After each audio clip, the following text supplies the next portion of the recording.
This time, I'm going to speak to you about roughhousing.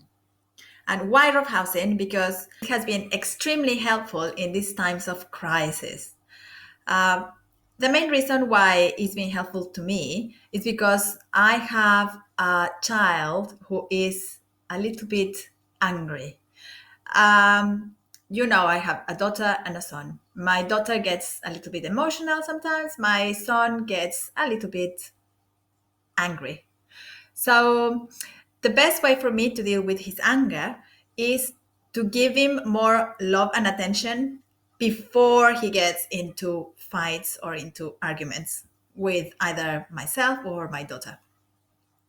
Of course, you could also use sometimes roughhousing, like, fighting in the middle of an argument, which I have done sometimes, and it does work sometimes. But I have noticed that it is much more useful for me to invest some of my quality time with him before anything happens as a preventative way, which in this case has been much more efficient. One of the best resources that I have for roughhousing, because at the beginning I used to just play either pillow fighting or just plain wrestling or sword fighting, which was the very first thing that he used to love. But then after a while, it just becomes a little bit boring and you just want something new. And I have a lovely book which is called The Art of Roughhousing, and I will put the details for that in the comments. But the reason why I love that book is because obviously there is many more ideas than the ones that I have already mentioned, but it also caters for all ages. So you can go through the book and you can see like anything from toddlers, and then it goes all the way to, like, in this case my son is 12 and my daughter is 10, and they love roughhousing. At some point, when it came to special time, he will always, always, always ask for roughhousing. And I have to be honest, at the beginning, I was not really so keen on it because I found fighting and anything that has to do with aggression a little bit difficult to deal with. Maybe it's one of the reasons why he just keeps bringing it up. I'm not sure. But I can say that now I do enjoy it because I have had these other resources that have helped me to make it more fun for both of us. um, it's not only for boys, girls enjoy it as well. My daughter really, really loves it. And I have a small video on my website. I will put the link below as well for you to see what is the one of the best games that they like. At the moment, they like one that is kind of it's called, I think, the catapult. So they kind of sit on my feet while I am lying on the floor, and then I launch them onto a mattress. We have a mattress under the couch, and we use it in the living room or we use it in the garden. But you could just, be creative.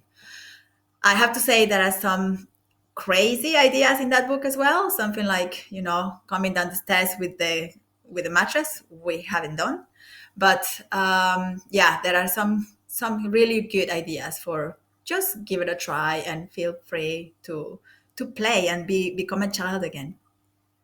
Now, another reason why I love roughhousing is because one, I think, is perfect for angry children because of the physicality of it. But any sort of game that involves either physical contact and eye contact, because eye contact is something very, very important, uh, and we underestimate eye contact, especially because there are things that they will learn with play that they will not learn in any other ways, or is more difficult. It's just easier to do it through play. So eye contact, reading, social cues, self-regulation is something that they learn through this kind of play. Also proprioception, about, like, the things that have to do with where their body is and how to manage space, spatial awareness, taking turns if you obviously play with more than one child.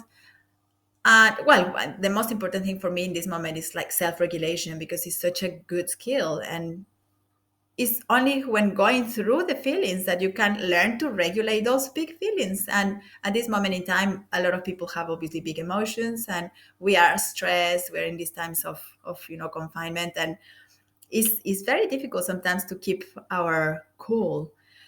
So yes, I lose it sometimes, and as usual, I will just remind you to be that person that you want them to be, because it all starts with you. It all starts with the adults around the children.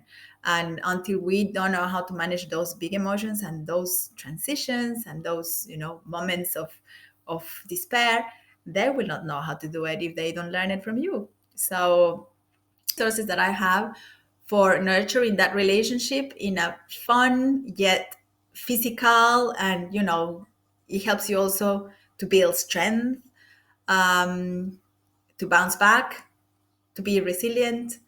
There is so many benefits, and I am sure there is many more, and they are obviously also outlined in the book if you want to have a look at it. I am not an affiliate or anything for the book, but I just love it. And I just think it's something really nice, especially in these times in which, big emotions will come up and they show in many ways. For my boy, is anger, but my daughter is loving the games as well. And she is an emotional one.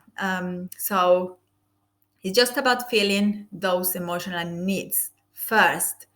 And when big emotions come up, we just have to deal with them in the same way that we deal with our own emotions. And if you find yourself being with that little bit of tension and losing your temper, stay tuned, because I will be giving more tips of what I do when I lose my temper and how you can get back, to your calm self in just a few minutes. So if you find this a helpful tool for yourself or for somebody else, just give it a like and subscribe to the channel for more tips on how to manage big emotions and how to support better your children. So be brave, be gutsy, and just try these things. See you next time.